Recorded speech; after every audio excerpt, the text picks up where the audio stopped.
আজকে একটা চোখ জুড়ানো মন জুড়ানো কেকের ডেকোরেশন নিয়ে হাজির হয়েছি। এটা কোনো রেসিপি না, শুধু যেরমভাবে ডেকোরেট করেছি সেটাই আপনাদের সামনে তুলে ধরার চেষ্টা করছি বা তুলে ধরছি।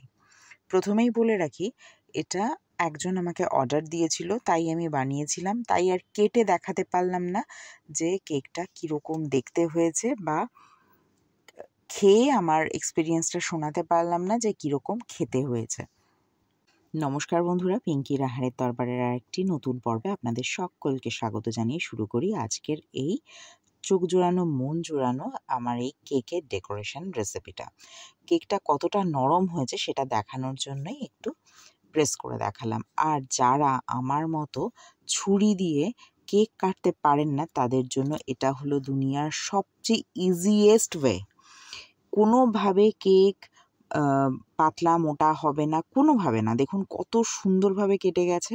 শুধু চারদিকে একটু সমানভাবে কাট লাগিয়ে তার মধ্যিখানে সুতোটাকে জাস্ট বাঁধিয়ে দিতে হবে। এরপরে দেখলেন তো প্রথমে যে আমি একটা হার্ট শেপের কেক বানিয়েছি, কিন্তু এরকম রাউন্ড শেপের কেকটাকেই সেইভাবেই ডেকোরেট করেছি। সেটা কিভাবে সেটাই শেয়ার করছি। প্রথমে একটু মাপঝোপ নিয়ে আমি দুই দিক থেকে একটু কেটে নেব। এই পদ্ধতিটা হয়তো অনেকেরই জানা, যাদের জানা না তাদের হয়তো বা কাজে লাগলেও লাগতে পারে, আর কাজে লাগলে একটা না হয় ধন্যবাদ দিয়ে দেবেন। কমেন্টসের মাধ্যমে আপনাদের ভালো লাগাটা একটু শেয়ার করবেন, ব্যাস তাহলেই হবে। তো দুই দিক থেকে সমানভাবে, যাতে কোনোভাবে একটু বেশি কম না হয়ে যায়, তাই একটু মাপ দিয়ে দুই দিক থেকে কেটে নিয়ে এর উপরে লাগিয়ে দেব। তবে হ্যাঁ, যে কাজটা করছি সেটা আপনারা দেখুন, দেখলেই বুঝতে পারবেন। নতুন করে বলে বোঝানোর কিচ্ছু নেই, তার কারণ দেখলেই বেশি ভালো বুঝতে পারেন। তো এই চলতে চলতে আমি বরং কিছু কথা বা মনের কথা শেয়ার করি। আর আরও একটা কথা, যেহেতু এটা আমি পয়সার বিনিময়ে করছি, আমাকে এর ভিতরে অনেকটা বেশি অ্যাটেনশন দিতে হয়েছে।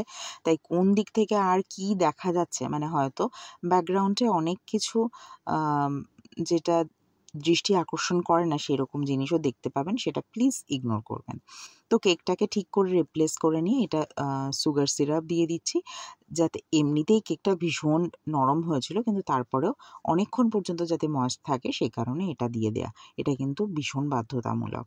তো তারপরে একটা ক্রিমের লেয়ার দিয়ে দেবো। আর যে চেয়েছিল সে এটা ম্যাঙ্গো ফ্লেভার চেয়েছিল, আমি কোনো রকম জ্যাম ব্যবহার করিনি, তার কারণ সে জ্যাম দিতে বলেনি। তাই তো আমি ওই ফ্লেভারটা এই কেকের মধ্যে অ্যাড করেছিলাম, সেই জন্য আর কিছুটা আমও অ্যাড করেছি বলে তাই একটু হলুদ হলুদ দেখতে হয়েছে। তো আমি যেরকমভাবে সুগার সিরাপ দিয়ে প্রথমটা করলাম, ঠিক সেইভাবে তার পরের লেয়ারটাও করে নেব। এইভাবে গোটাটা করে নেব। এটাকে ক্রাম কোট করব, করে তারপর এটাকে ফ্রিজে সেট হতে দেবো। এই সেটিংটা কিন্তু ভীষণ জরুরি। এটা চলতে চলতে যে কথাগুলো শেয়ার করব সেটা করি। কেননা কেক বিষয়ে যারা ভীষণ অভিজ্ঞ তাদের হয়তো এটা দেখতে দেখতে অনেক কিছু ভুল ত্রুটি দেখে মনে হতেই পারে, বা এখানে এটার ফিনিশিং নেই, ওটার ফিনিশিং নেই, এরকম অনেক কিছু মনে হতে পারে। তো সব কিছুর ক্ষেত্রে বলি, আমার সেই অর্থে কোনো প্রথাগত শিক্ষা, মানে কেক বানানোর শিক্ষা আমার নেই। যেটুকু যা শিখেছি দেখে শিখেছি এবং কিছুটা প্র্যাকটিসের মাধ্যমেই শিখেছি। এবারে আমার মতে বলে যে কাজটা নিজেকে না ঠকিয়ে কনফিডেন্সের সঙ্গে করতে পারবে সেই কাজটা নিশ্চয়ই করতে পারো।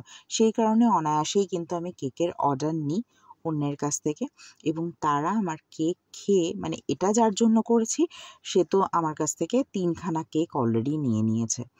আর এরই বোন আমার কাছ থেকে 2টো অর্ডার কিন্তু নিয়েছিল।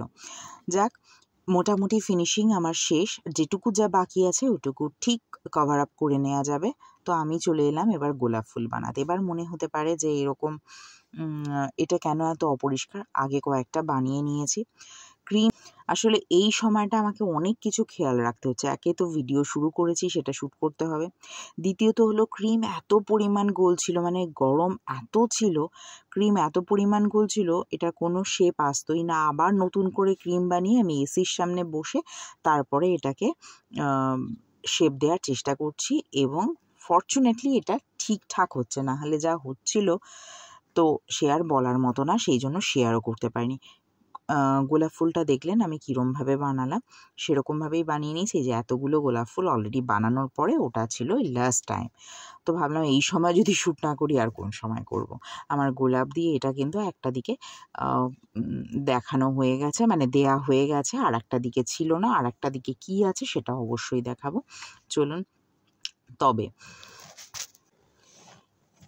একটা স্টার নোজল নিয়ে সেটাকে এরকমভাবে একটু টেনে টেনে শেপ দিয়ে দিতে হবে।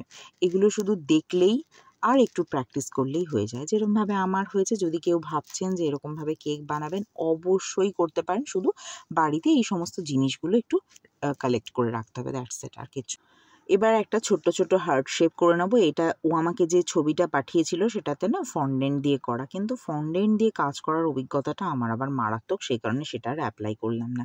বড্ড রং ফং উঠে যায়, একাকার কীর্তি, অ্যাটলিস্ট আমার ক্ষেত্রে তো সেটাই হয়েছে। এবার আমার হাতের অবস্থাটা দেখুন কি ভয়ানক।